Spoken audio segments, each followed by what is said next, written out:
Bible has some great bits in it. This particular portion of the Bible we've got for you this time, which is telling you something vital about your life, how, in other words, how to not be alone through life. So that's coming up. We're going to be reading out a bit from the Bible. I'm the virtual vicar. With me is King James, so called because he's a big fan of the King James version of the Bible. So we're going to be reading from that version right now. Here is the passage on the screen. It's from John chapter 15 John chapter 14 verses 15 to 18. You can see it all on the screen if you're watching the video version, but don't worry, I'm going to read it out anyway.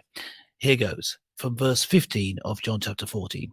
If ye love me, keep my commandments, and I will pray the Father, and he shall give you another comforter, that he may abide with you forever, even the Spirit of truth, whom the world cannot receive, because it seeth him not, neither knoweth him.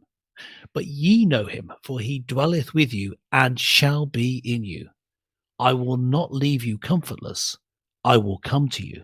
Now, this passage is in the part of the gospel where Jesus is explaining to his closest followers, his closest disciples, that he needs to go and die for them, as we would put it these days. He needs to go and die.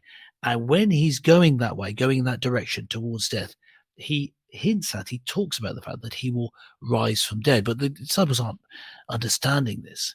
He's explaining to them that they can follow him on this route through death and into the life to come. He's explaining that, and they ask, how can this be? And in the previous verses he says, you can follow me because you know the way. They said, I don't know the way. And they say, he says, I'm the way, the truth, and the life.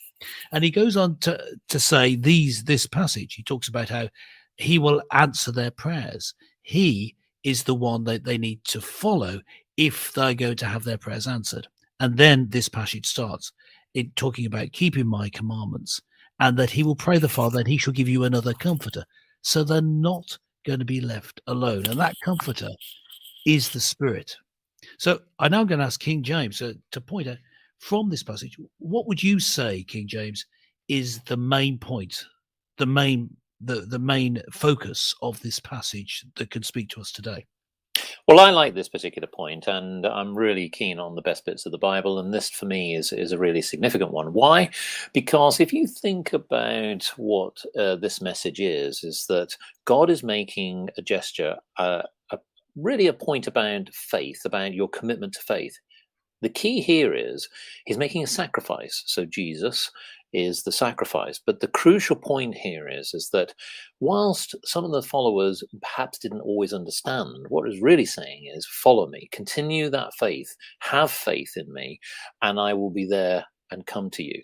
And I think this is crucial because I'm going to use analogies. If you look in your life, you will always hit barriers. You will always have people who maybe there's points in your life where you have challenges. Maybe you're not entirely sure what the meaning is in your life. But the critical thing here is that God is saying, just keep continuing to follow me. And I think that the fact that there will always be people in your life that will make sacrifices, this is an ultimate sacrifice that God is saying. And I think that there is a lesson here. Always have faith in what the message of God is to you. If you do that, and if you follow the practice, if you follow the Bible, if you follow the Word of God, and if you follow the faith, you will succeed, and you will be able to obviously gain the benefits of Christianity. So for me, this is actually a really significant best bit of the Bible, because I think it's one of the things that we probably need more in our lives today than ever before. Yeah.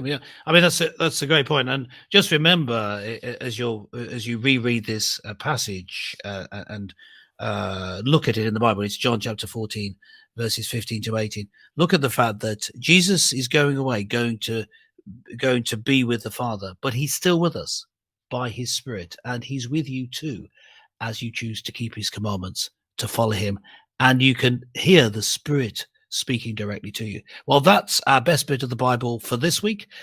Keep praying, keep reading the Bible, and we'll bring more best bits of the Bible to you in our next episode. Bye for now.